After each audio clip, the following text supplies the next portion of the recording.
Hello everybody, and welcome to Blue Goose Garage. I've got the carpet back out of the car. I've got all the insulation back out except for this piece. Last January, I went to a swap meet and bought that heater box, put it in the car. Heater core must be okay because it didn't start leaking all summer, and it actually has a heater and stuff if you let it run. Blower fan works, all that. The gaskets inside that box are probably shot because you really don't ever shut the heater off all the way. You know, it's pretty old, nearing up on 60 years old. You're not going to find original parts that work exactly like they're supposed to, and I'm not going to take that apart to rebuild it. So if I was worried about it that much, I'd cut the heater hose and put a valve in it. I have to cut the insulation across the firewall down from the heater box a couple inches. This piece isn't long enough to reach back here to the back corner, and I want extra insulation to reach all the way back to the rear footwell. This side did because this side didn't go up on the firewall near as far. I put the heater core through that one on that side. I wanted to show you something I'm using. This is supposed to be flashing tape for like a roof, but it's rubber. It actually is supposed to be adhesive, but this is old and cold. Probably won't adhere to the floor until I start driving it this year. This wasn't either, and now it's attached to the floor real good. You can still pull it off if you wanted to so far, but it might get to where you can't, but that's the price you have to pay. They sell stuff, you know, they sell all kinds of stuff to put down. This was on clearance at a wholesale warehouse, and I bought 2 rolls of it. I still have an entire roll, which means I should have enough to go over the transmission one more time to double up on that and over this better, and then do this over here and maybe put a piece or two in the rear seat floor pan too, and maybe even do something back here. I can still get some, I believe, so I might get another roll of it because it's no good for what it's intended for. They seem to be having a hard time getting rid of it, and it works good for this. I've never used boom mat, but I would imagine it's similar, and it's a lot cheaper. I gotta cut it down through there, make another piece that comes back to here, and then I'll probably use this back here when I patch this rear seat pan. Since I've got the carpet and stuff out, I can cut my temporary patches out of that inner quarter panel thing, that thing, you know, this thing, and make a strip to go down through there and do like I did over here last year. I should be able to start working on that. I'll show you something else here in a second that I have been working on, but I just wanted to talk to you first about this. You know, from the factory, these cars really didn't have very much insulation on the floor. They had the jute that was on the carpet, and they had a pad that went on the firewall to keep the heat from the engine from coming through the firewall. Well, that did a pretty good job when it was new for 2 reasons. The car was new and everything was sealed up tight, and when an engine is running the way that it's optimal, I guess, they don't run that hot. I've managed to get this car's big block to get 18, 20 miles per gallon. I did that leaning down the carburetor as much as I could, and it's still running good. Running I think a 190 something thermostat because it vaporizes the gas. And I run the ignition time in high. If I had compression, I'd probably have to worry about it, but it's about 42 degrees total. That being said, the engine runs super hot. The exhaust manifolds run super hot. The exhaust underneath the floor gets super hot. And you wouldn't believe this unless you've ever experienced it, but that transmission will run about 225 degrees. And all that heat from that transmission just bakes the side of your foot and your leg if you're driving it on a long trip. Which is why I bought a gasket, the seal that goes here. I'm going to put extra insulation around this. I may even try to put some kind of insulation,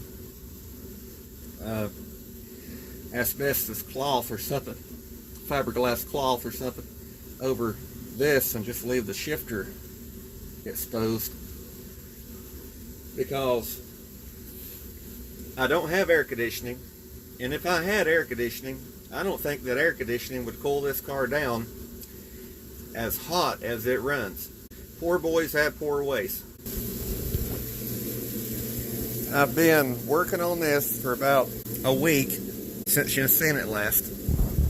I have to go back and patch some of the rust on the bottom of this drop down.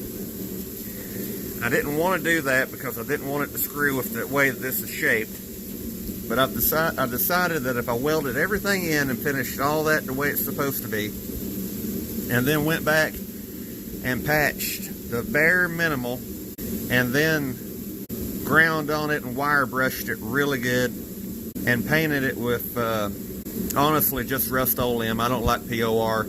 I've seen it too many times, trapped moisture underneath something, and instead of just letting it rust a little bit like Rust-Oleum would, it'll travel the entire distance of that panel and rot it back out.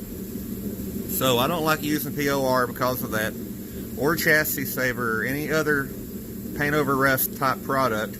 I like using semi-gloss black Rust-Oleum. And occasionally I might use Rusty Metal Primer, but normally I don't. So I've had the best luck out of that, because if it does decide to start rusting again, it will just rust in that area and just flake the paint off of there instead of everywhere. I welded all that in. I made this top flange. I know that's not stock. With seam sealer over it, it painted flat black or semi-gloss, and a piece of carpet in the trunk floor. You won't notice any difference between this side and that side. I patched all the back of the wheel well,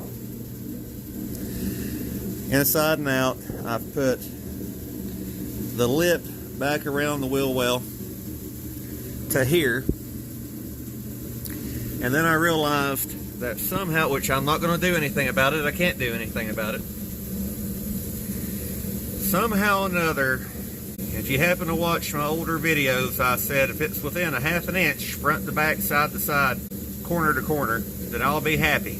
Well, apparently, and I am happy, but apparently all of the tolerances on this entire car stacked up right here. That's supposed to be out further, all the way down through here to here. Could be that the wheel well's in. It could also be that the rocker's out on this corner, because